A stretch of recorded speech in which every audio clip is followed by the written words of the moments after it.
নমস্কার, নমস্কার, নমস্কার, নমস্কার, নমস্কার, নমস্কার, নমস্কার, নমস্কার। আপনাদের সবাইকে সবাইকে সবাইকে নমস্কার জানাচ্ছে আপনাদের সৌমিত্র বসু।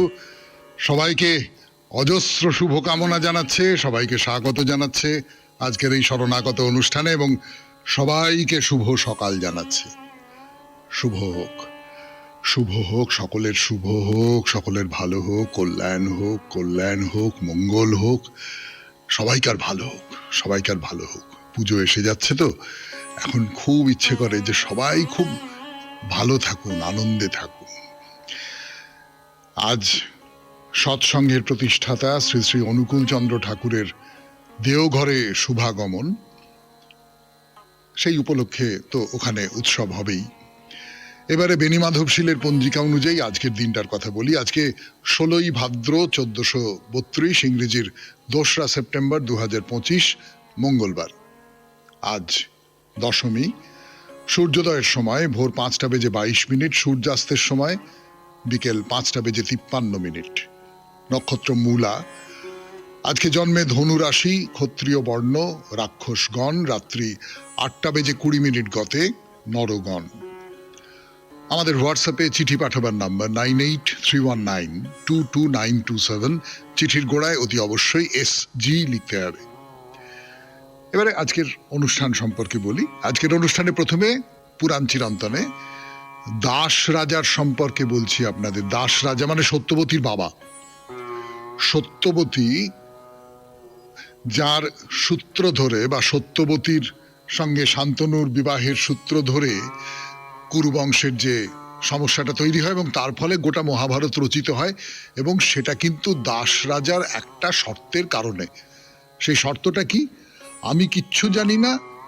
দাস রাজা প্রৌঢ় শান্তনুর হাতে সত্যবতীকে তুলে দেবার সময় শর্ত দিলেন যে শান্তনুর ঔগ্রসে সত্যবতীর গর্ভে যে পুত্র জন্মাবে সেই যুবরাজ হবে, এবং শান্তনুর অবর্তমানে সেই কিন্তু কুরুবংশের রাজা হবে। এই কথাটা তুমি যদি মেনে নিতে পারো রাজা, তাহলে তোমার সঙ্গে আমি সত্যবতীর বিয়ে দেব, নইলে নমস্কার। সেই নিয়ে কথা বলবো আজকের পুরাণ চিরন্তনে। তারপর চলে যাব স্বামী বিবেকানন্দের রচনা থেকে পাঠ এই পর্বে।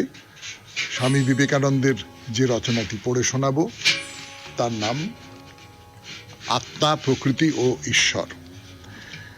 তারপর ভগবদ গীতা স্বামী রঙ্গনাথানন্দজির অসাধারণ ব্যাখ্যা এবং অনুবাদ, তাই নিয়ে ভগবদ গীতা সেখান থেকে পড়ে শোনাবো স্বামী গোকুলানন্দের রচনা থেকে। তারপরে আপনাদের চিঠিপত্র এবং শেষে বাইরে দূরে। আমরা এখন কোচবিহারে আছি। 92.7 বিগ FM শরণাগত অনুষ্ঠান শুনতে বসেছেন। আমি আছি আপনাদের সঙ্গে, আপনাদের সৌমিত্র বসু। এখন পুরাণ চিরন্তন। ফিরে এলো আপনাদের সৌমিত্র বসু। 92.7 বিগ FM শরণাগত অনুষ্ঠান শুনছেন। তো শান্তনু তো সত্যবতীকে দেখে একেবারে মুগ্ধ হয়ে গেছেন, ফলে তিনি মেনে নিলেন, এবং তার ফলে যে গন্ডগোলটা ঘটবার, উত্তরাধিকার নিয়ে গন্ডগোল, ধরুন সম্পত্তি নিয়ে গন্ডগোল, যেরকম ভাইয়ে ভাইয়ে হয়, সেইটারই একটা বড় চেহারা চলে এলো মহাভারতে।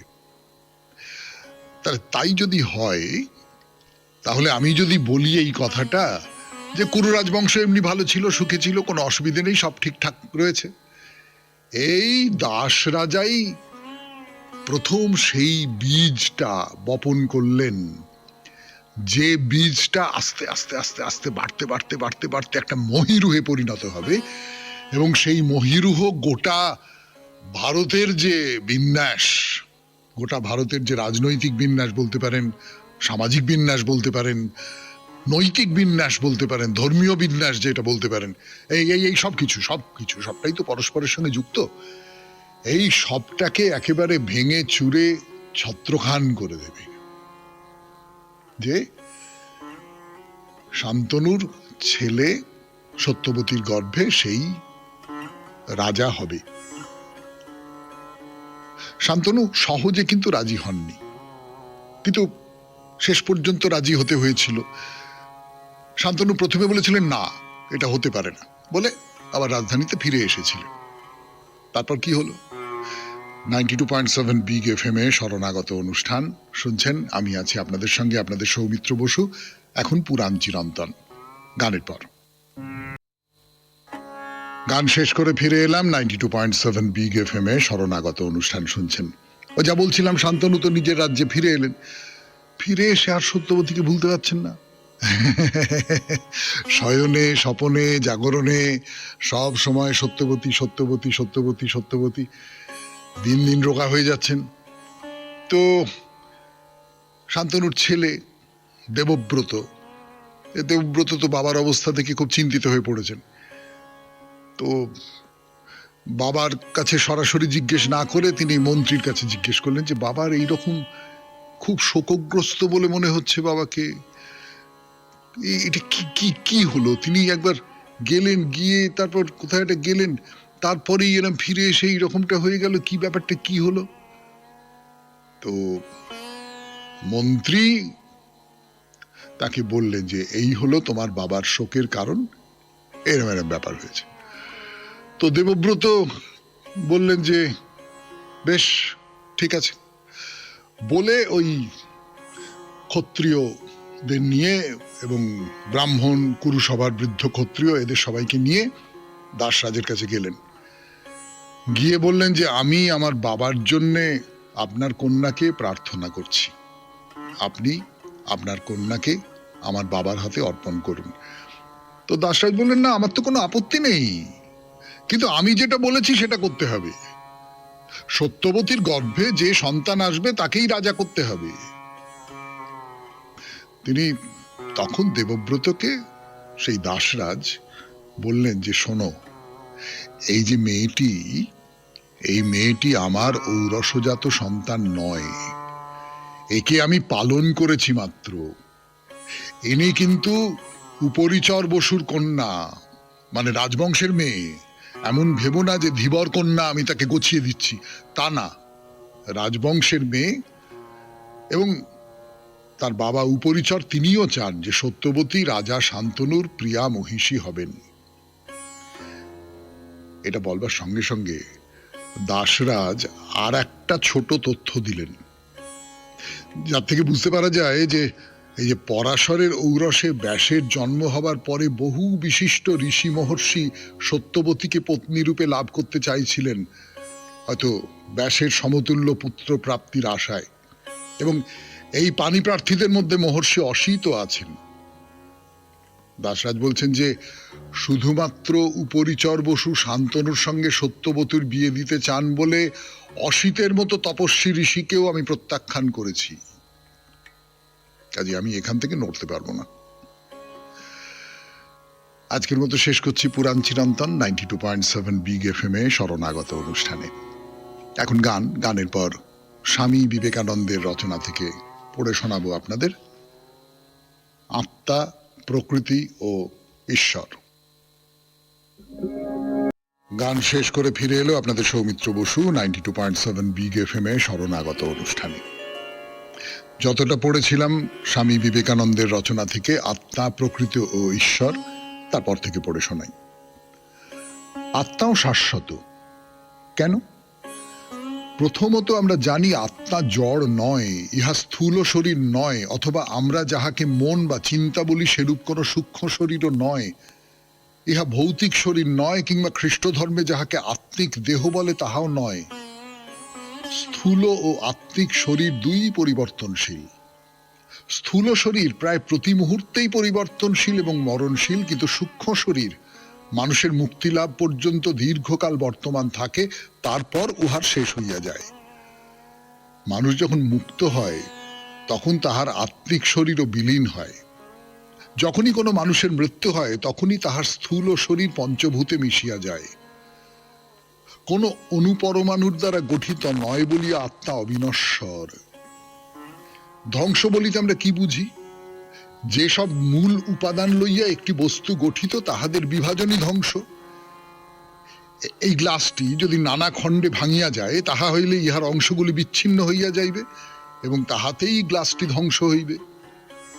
ধ্বংসের অর্থই অংশ সমূহের বিভাজন। অতএব সহজেই বুঝা যাইতেছে বিভিন্ন অংশ দ্বারা গঠিত নয়, এমন কোনো কিছুর ধ্বংস হইতে পারে না, বিভাজন হয় না। আত্মা কোনরূপ উপাদানের সমবায়ে গঠিত নয়, ইহা অখণ্ড এক, কাজেই অবিনশ্বর। সেই একই কারণে ইহা অনাদিও বটে। অতএব আত্মা অনাদি ও অনন্ত। তিন প্রকার সত্তা আছে।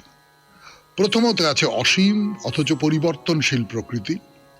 সমগ্র প্রকৃতি অনাদি এবং অনন্ত, কিন্তু ইহার ভেতরে আছে বিবিধ পরিবর্তন। ইহা যেন সহস্র বৎসর যাবৎ সমুদ্রের অভিমুখে প্রবাহিত একটি নদীর মতো। নদী একই, কিন্তু প্রতি মুহূর্তে তাহার পরিবর্তন ঘটিতেছে। জলকণাগুলি প্রতিনিয়তই তাহাদের স্থান পরিবর্তন করিতেছে। তারপর আছেন ঈশ্বর, অপরিবর্তনীয় শাস্তা। আর আছে আমাদের আত্মা, ঈশ্বরের মতোই অপরিবর্তনীয়, শাশ্বত। কিন্তু সেই শাস্তার অধীন একজন প্রভু, অপরজন ভৃত্য, আর তৃতীয় পক্ষ হইল প্রকৃতি। শুনলেন স্বামী বিবেকানন্দের রচনা থেকে পাঠ 92.7 বিগ এফএম এ শরণাগত অনুষ্ঠানে। এইবার ভগবদ গীতা স্বামী রঙ্গনাথানন্দজির অনুবাদে এবং ব্যাখ্যায়। গানের পর তাহলে গীতার কথাটা কি? স্বামী রঙ্গনাথানন্দজি যে ব্যাখ্যাটা করছেন গীতার, সেই ব্যাখ্যায় কি বলছেন?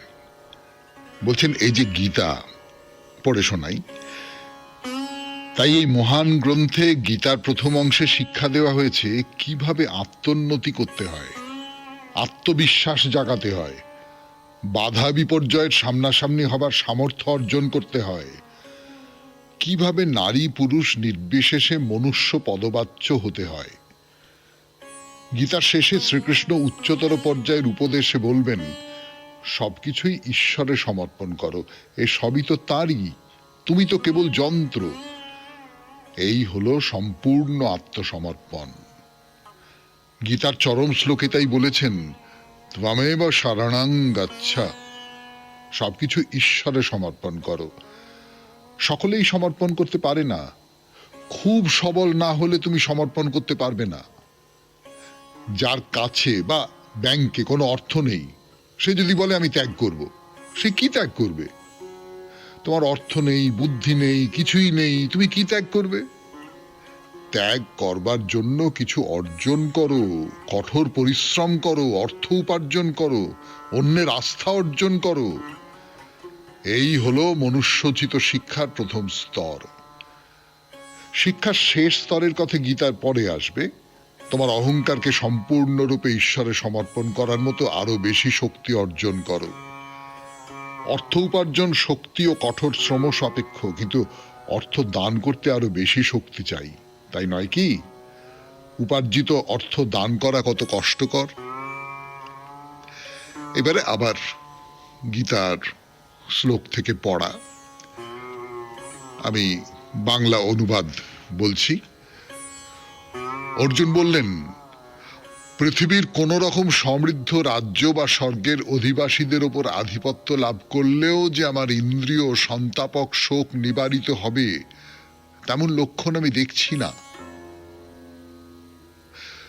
শোকে আমাদের সম্পূর্ণ ইন্দ্রিয় সংহতি দগ্ধ করে দিতে পারে। তোমরা কেউ কেউ হয়তো এই অভিজ্ঞতা লাভ করেছ। আমি এখন এমনই এক দুঃখজনক পরিস্থিতিতে পড়েছি। এই হলো অর্জুনের বিবৃতি।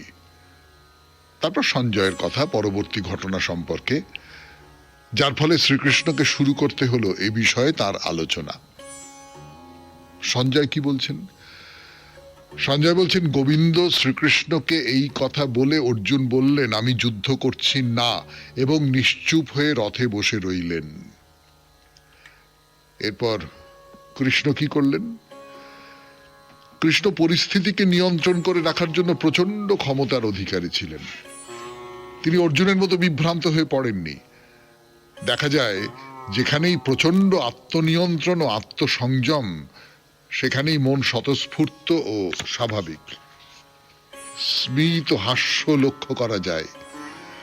ওই পরিস্থিতিতে অর্জুন হাসতে পারেননি। শ্রীকৃষ্ণের মুখের হাসিটুকু চারিদিকে যে পরিস্থিতি উদ্ভূত হয়েছে তার উপর সম্পূর্ণ নিয়ন্ত্রণ রক্ষার মতো তার প্রচন্ড ক্ষমতার চিহ্ন। শুনছেন ভগবদ গীতা থেকে পাঠ। স্বামী রঙ্গনাথানন্দজির ব্যাখ্যায় পড়ে শোনাচ্ছি আপনাদের, আমি আপনাদের সৌমিত্র বসু। গানের পর ফিরে আসছি 92.7 বিগ এফএম এ শরণাগত অনুষ্ঠানে। 92.7 বিগ এফএম এ শরণাগত অনুষ্ঠান শুনছেন। স্বামী রঙ্গনাথানন্দজির ব্যাখ্যায় ভগবদ গীতা। তোমার মন যখন ক্লিষ্ট অবস্থায় থাকে তখন হাসি ফোটে না, হাসলেও তা হবে বিকৃত হাসি, স্বাভাবিক হাসি নয়। শিশুর হাসি দেখো কেমন সুন্দর, কেমন স্বাভাবিক। আমরা যতই বড় হতে থাকি ততই আমরা হাসবার ক্ষমতা হারিয়ে ফেলি, কিন্তু তবু কখনো কখনো কোন রকম স্বাভাবিক ও স্বতঃস্ফূর্ত হাসি আমাদের আসতে পারে। কিন্তু দুর্দশাক্লিষ্ট অবস্থায় কোনো হাসি আসে না। কিন্তু শ্রীকৃষ্ণের মন নিত্যই তার মুখে হাসি ফুটিয়ে তুলত। বাহ্য পরিবেশ নিয়ন্ত্রণকারী এক প্রচন্ড মনোশক্তি, তাই জাগতিক সমস্যা উত্তেজনার সামনে তিনি সুচিস্মিত মুখে দাঁড়াতেন, আর সেইভাবেই মানব মনে শান্ত ভাব ও স্থৈর্য সঞ্চারিত করতেন। মহাভারত কাব্যে বহু নিদর্শন পাওয়া যায় যেখানে শ্রীকৃষ্ণ অত্যন্ত কঠিন পরিস্থিতিতেও শান্ত পরিবেশের সৃষ্টি করেছেন। প্রহসন্নিব কথার অর্থ যেন হাসছেন। এখান থেকেই শুরু হয়েছে দ্বিতীয় অধ্যায়ের 11 থেকে 38 শ্লোক পর্যন্ত চলেছে অর্জুনকে যুদ্ধে প্রণোদিত করা নানা যুক্তির মাধ্যমে। অর্জুন হলেন ক্ষত্রিয়, তার স্বভাবই হলো কঠিন পরিস্থিতির সম্মুখীন হওয়া। প্রত্যেকে যুদ্ধ জয়ের জন্য তার উপর নির্ভর করে, তাই শ্রীকৃষ্ণ উচ্চ আধ্যাত্মিক তত্ত্বপূর্ণ থেকে ঘোর বৈষয়িক সকল রকম যুক্তি দিয়ে অর্জুনকে নিজ কর্তব্যবোধে ফিরিয়ে আনতে চেয়েছিলেন। আধ্যাত্মিক যুক্তিগুলি ছিল সন্ন্যাস দর্শন বা জ্ঞানমার্গ ভিত্তিক, যা সংসারকে অনিত্য বলে ইন্দ্রিয়াতীত অভিজ্ঞতায় বিশ্বাসী, যেখানে আত্মা হলেন চিরমুক্ত অনাসক্ত। তাই হলো প্রতিটি জীবের প্রকৃত স্বরূপ। সকল আত্মাই জন্মহীন মৃত্যুহীন। এই দর্শনের ভিত্তিতে শ্রীকৃষ্ণ যুদ্ধের সম্মুখীন হতে প্রেরণা দিচ্ছেন অর্জুনকে। কিন্তু তা অর্জুনের মধ্যে দৃঢ় প্রত্যয় উৎপাদনে ব্যর্থ হলো। তখন শ্রীকৃষ্ণকে তার নিজস্ব দর্শনটি তুলে ধরতে হলো, যাকে অবলম্বন করে আমরা সকলেই জীবন যুদ্ধে লড়াই করতে পারি ও এর সব রকম আহ্বানেরই মুখোমুখি হতে পারি। শুনলেন ভগবদ গীতা থেকে পাঠ। 92.7 বিগ এফএম এ শরণাগত অনুষ্ঠান শুনছেন। এবারে মানসিক চাপ জয় করার উপায় নিয়ে স্বামী গোকুলানন্দের রচনা থেকে পড়ে শোনাবো। আমি আপনাদের সৌমিত্র বসু। ফিরে এলাম 92.7 বিগ এফএম এ শরণাগত অনুষ্ঠান শুনছেন। স্বামী গোকুলানন্দের রচনা। এই অধ্যায়টির নাম আনন্দে বাঁচুন। আনন্দে বাঁচুন। মনে রাখবেন, ব্যর্থতা বেঁচে থাকারই এক অঙ্গ। আমাদের তীব্র আন্তরিক প্রচেষ্টা সত্ত্বেও আমরা সবসময় সফল নাও হতে পারি। আমাদের উচিত ঔদার্যের সাথে শোভন সুন্দরভাবে বাস্তবটাকে মেনে নেওয়া, তবে নিষ্প্রাণভাবে নয়, মেনে নেব আনন্দের সাথে। ঠিক মতো মেনে নেওয়ার শিক্ষা আমাদের থাকলে প্রতিকূলতা থেকে জয় করে আনন্দ করে বাঁচা সম্ভব হয়ে উঠবে আমাদের পক্ষে। প্রথম প্রথম মনে হবে এটা অসম্ভব। ধরুন, এক ব্যক্তি পড়েছেন চরম দুর্বিপাকে বা ভুগছেন যন্ত্রণায়, ভয়ানক অসুস্থ হয়ে ভর্তি রয়েছেন হাসপাতালে এবং বুঝতে পারছেন যে মৃত্যু সমাসন্ন। যথাযথ সৌম্যতা বজায় রেখে শোভনতার সঙ্গে এমন একটা পরিস্থিতি কি মেনে নেওয়া সম্ভব? কিন্তু এমন এক পরিস্থিতিতেই তো পরীক্ষিত হবে জীবনের চূড়ান্ত সত্যকে মেনে নেওয়ার ক্ষমতা আমাদের কত দূর। অনিবার্যকে মেনে নেওয়ার ক্ষমতা যার নাই, তাকে ভুগতেই হবে বিপুল উদ্বেগ আর মানসিক চাপে। অনিবার্যকে মধুরভাবে মেনে নেওয়ার অনুপ্রেরণাদায়ী উদাহরণ কিন্তু ভুরি ভুরি আছে। আমি দুটো ঘটনার কথা বলছি। একটি আমাদের সংঘের এক নবীন ব্রহ্মচারীর এবং অপরটি আসামের ডিগবয়ের এক চলচ্ছক্তিহীন বৃদ্ধার। অদম্য সাহস আর ঈশ্বরের পায়ে নিজেকে সম্পূর্ণ সঁপে দেওয়ার ক্ষমতার কথা যখন ভাবি, তখন স্বতঃস্ফূর্তভাবেই মনে আসে ওই ব্রহ্মচারীর কথা। দক্ষিণ ভারতীয় ওই নবীন ব্রহ্মচারী লোক হিসেবে ছিল ভারী চমৎকার। সে একবার অসুস্থ হয়ে পড়লো এবং তাকে চিকিৎসার জন্য পাঠানো হলো আমাদের রামকৃষ্ণ মিশন সেবা প্রতিষ্ঠানে। তাকে দেখতে গিয়ে জানতে পারলাম তার ক্যান্সার হয়েছে এবং মৃত্যু আসন্ন। সে আমাকে দেখে স্মিত হেসে বলল, ভাই, আমি জানি যে আমি ক্যান্সারে ভুগছি, এ রোগ আমার সারবে না, কিন্তু শ্রীরামকৃষ্ণ আমার গুরু মহারাজের কৃপায় এটুকু মেনে নেবার ক্ষমতা আমার হয়েছে যে এ দেহটা ক্ষণস্থায়ী এবং একদিন এ শরীর চলে যাবে, কিন্তু দেহের বাইরে দেহাতীত এমন কিছু একটা আছে যা বেঁচে রইবে অনন্তকাল, এবং তা হলো আমার উচ্চতর স্বরূপ। প্রভুর কৃপায় এখানে এই হাসপাতালেও আমি আমার মনটাকে আমার অন্তঃস্থিত সত্তায় নিবদ্ধ রেখেছি। স্বামীজির ভাষায়, যে সত্তা জন্মহীন আর মৃত্যুহীন। শুনলেন স্বামী গোকুলানন্দের রচনা থেকে পাঠ, আনন্দে বাঁচুন। 92.7 বিগ FM এ শরণাগত অনুষ্ঠানে এখন আপনাদের চিঠি। আমি আছি আপনাদের সঙ্গে, আপনাদের সৌমিত্র বসু। গানের পর 92.7 বিগ FM এ শরণাগত অনুষ্ঠান শুনছেন। আমি আছি আপনাদের সঙ্গে, আপনাদের সৌমিত্র বসু। এখন চিঠি পড়ব। তমাল মুখার্জির চিঠি, ডানকুনি হাউজিং এস্টেট থেকে। বিষয়, রামায়ণের প্রিয় চরিত্র। পত্রের প্রথমে আপনাকে জানাই নমস্কার, আর শরণাগত পরিবারের সকলকে জানাই আমার আন্তরিক শুভেচ্ছা ও অভিনন্দন। আমার কাছে রামায়ণের প্রিয় চরিত্র হনুমান। শ্রীরামচন্দ্রের প্রতি অটল বিশ্বাস, ভক্তি, সাহসী, শক্তিশালী, সেবাপরায়ণতা, সেবক ও ভক্ত চরিত্রের হনুমান রামায়ণের এক গুরুত্বপূর্ণ চরিত্র। পরম ভক্ত রামচন্দ্রের। কথায় আছে রাম ভক্ত হনুমান।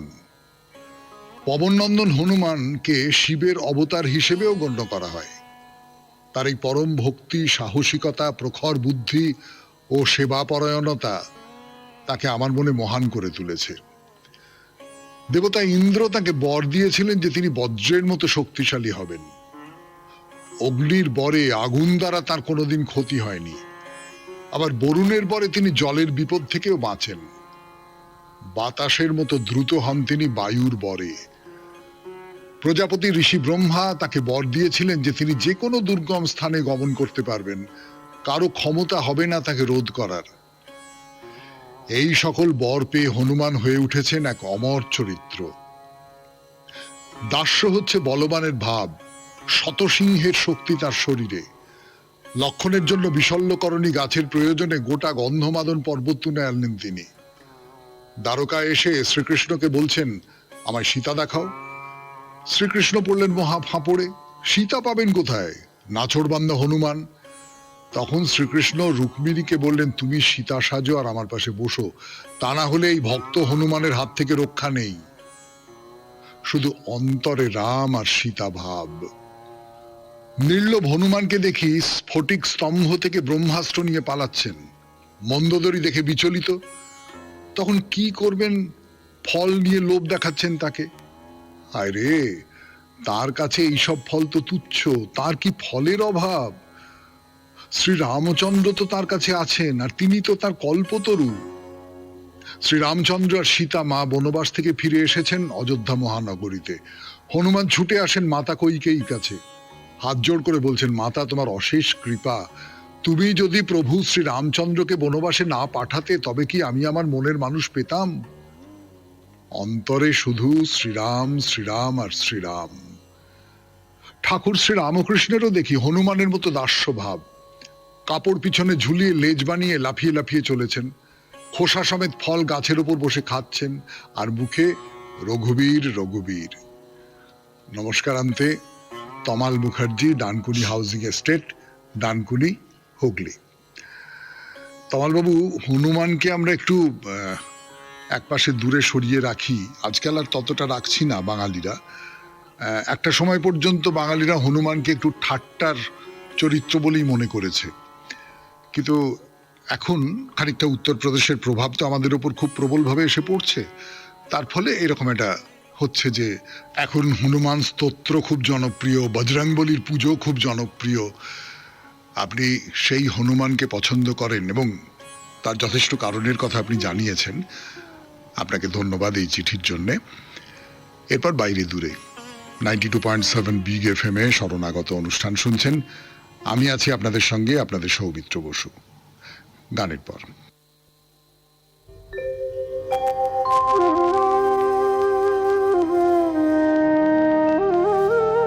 এবারে বাইরে দূরে 92.7 বিগ এফএম এ শরণাগত অনুষ্ঠান শুনছেন।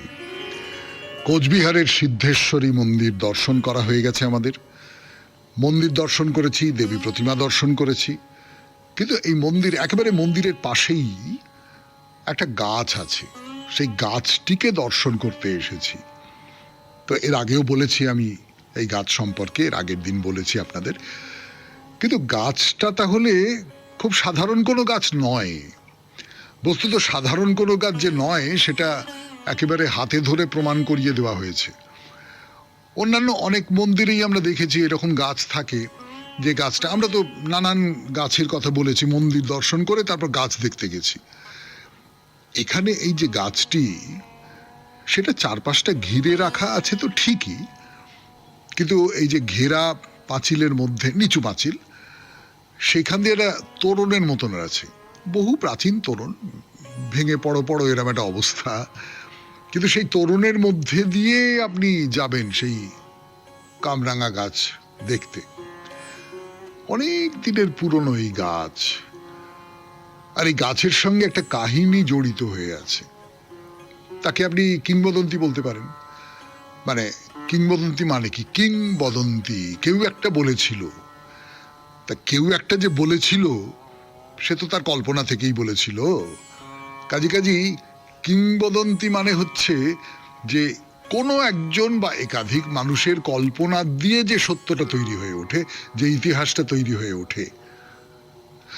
কোনো মানুষ যখন কল্পনা করে তখন সেই কল্পনার মধ্যেও তো তার চারপাশের যে বাস্তব জীবনটা, বাস্তব জগৎটা, সেইটা থেকে যায়। তো সেই যে কাল্পনিক ইতিহাস, এই শব্দটা যদি ব্যবহার করি, প্রায় সোনার পাথর বাটির মতনই লাগছে আপনাদের। সেই ইতিহাস আপনাদের বলি, শুনুন। বলবো, কিন্তু তার আগে একটু গান শুনে নি 92.7 বিগ এফএম এ শরণাগত অনুষ্ঠানে। তারপর এই কামরাঙা গাছের কথা। আমি আছি আপনাদের সঙ্গে, আপনাদের সৌমিত্র বসু। ফিরে আসছি গানের পর 92.7 বিগ এফএম এ শরণাগত অনুষ্ঠানে। যে এই যে সিদ্ধেশ্বরী মন্দিরের পাশেই যে বিরাট প্রাচীন কামরাঙা গাছটা আছে, এই কামরাঙা গাছের তলায় মা কামাখ্যা স্বয়ং পূজিতা হন। হ্যাঁ, অর্থাৎ এইখানেও দেবীর একটা ঠাঁই আছে, দেবীর একটা স্থান আছে, যাকে বলা যেতে পারে স্থান আছে। বিশেষ করে দুর্গাপুজোর সময়, এবং দুর্গাপুজোরই আমি তো বলবো যে যথার্থ রূপ। মানে আমরা যে দুর্গাপুজো করি, যে দুর্গাপুজো এসে গেল এই মাসেই শেষের দিকে দুর্গাপুজো, সেই দুর্গাপুজো তো আসলে অকাল বোধন। সত্যি সত্যি মা দুর্গার পুজো বলতে যেটা বোঝায় সেটা হচ্ছে বাসন্তী পূজা। তাই দুর্গাপূজার সময় এবং বাসন্তী পূজার সময় ঘট স্থাপন করে এখানে দেবীর পূজা করা হয়।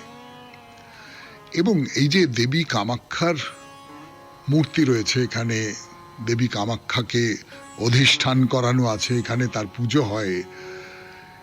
এই যে কামাখ্যা মন্দিরের যে সমস্ত নিয়ম কানুন আছে না, আপনারা তো জানেন আসামের বিখ্যাত কামাখ্যার মন্দির, সেই কামাখ্যা মন্দিরের নিয়ম কানুন তা বেশ কিছু এখানেও মেনে চলা হয়। তো হঠাৎ এখানে কি করে মা কামাখ্যার পূজা প্রচলিত হলো, তাই নিয়ে একটা কাহিনী আছে। সে কাহিনীটা আপনাদের বলতে পারি, কিন্তু আজকে কি বলবো? আজকে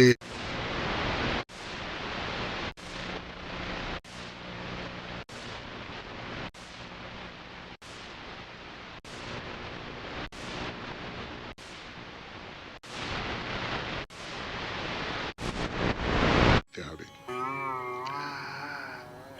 এবার তাহলে অনুষ্ঠান শেষ করব, তার আগে কবিতা, রবীন্দ্রনাথের কবিতা।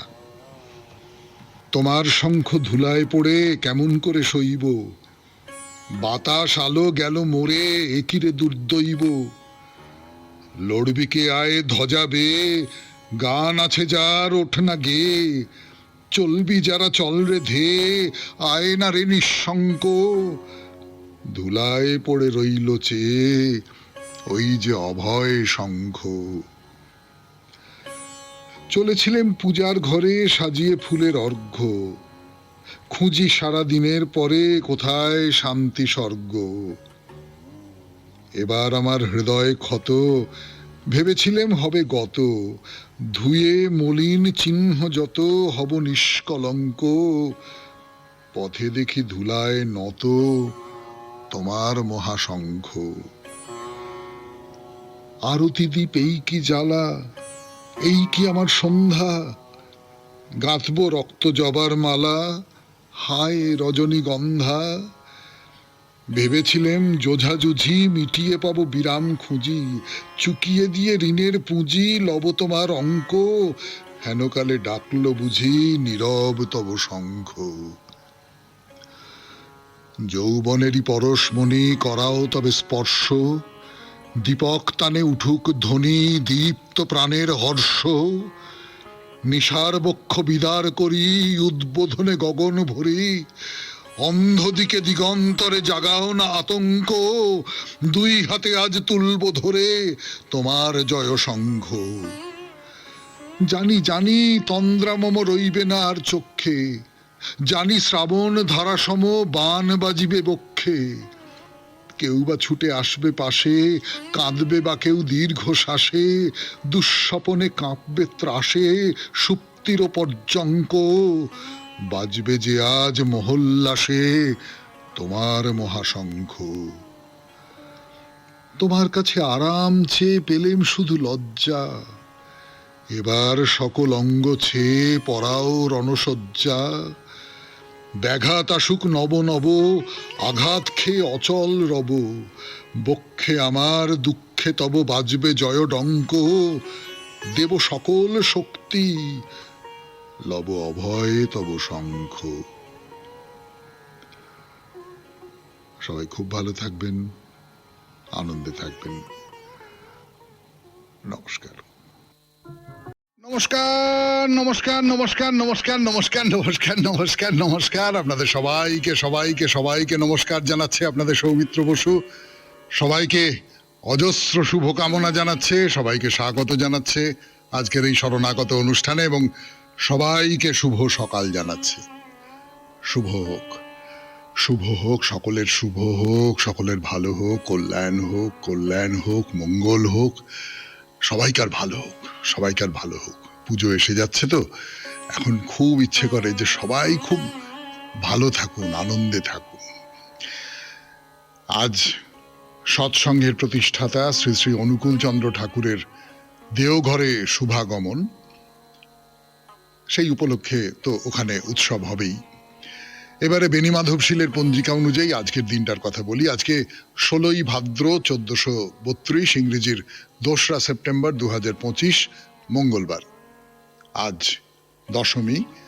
সূর্যোদয়ের সময় ভোর 5:22, সূর্যাস্তের সময় বিকেল 5:53। নক্ষত্র মূলা। আজকে জন্মে ধনু রাশি, ক্ষত্রিয় বর্ণ, রাক্ষসগণ। রাত্রি 8:20 গতে নরগণ। আমাদের হোয়াটসঅ্যাপে চিঠি পাঠাবার নাম্বার 9831922927। চিঠির গোড়ায় অতি অবশ্যই SG লিখতে হবে। এবারে আজকের অনুষ্ঠান সম্পর্কে বলি। আজকের অনুষ্ঠানে প্রথমে পুরাণ চিরন্তনে দাস রাজার সম্পর্কে বলছি আপনাদের। দাস রাজা মানে সত্যবতীর বাবা। সত্যবতী, যার সূত্র ধরে বা সত্যবতীর সঙ্গে শান্তনুর বিবাহের সূত্র ধরে কুরুবংশের যে সমস্যাটা তৈরি হয় এবং তার ফলে গোটা মহাভারত রচিত হয়, এবং সেটা কিন্তু দাস রাজার একটা শর্তের কারণে। সেই শর্তটা কি? আমি কিচ্ছু জানি না। দাস রাজা প্রৌঢ় শান্তনুর হাতে সত্যবতীকে তুলে দেবার সময় শর্ত দিলেন যে শান্তনুর ঔগ্রসে সত্যবতীর গর্ভে যে পুত্র জন্মাবে সেই যুবরাজ হবে, এবং শান্তনুর অবর্তমানে সেই কিন্তু কুরুবংশের রাজা হবে। এই কথাটা তুমি যদি মেনে নিতে পারো রাজা, তাহলে তোমার সঙ্গে আমি সত্যবতীর বিয়ে দেব, নইলে নমস্কার। সেই নিয়ে কথা বলবো আজকের পুরাণ চিরন্তনে। তারপর চলে যাব স্বামী বিবেকানন্দের রচনা থেকে পাঠ এই পর্বে। স্বামী বিবেকানন্দের যে রচনাটি পড়ে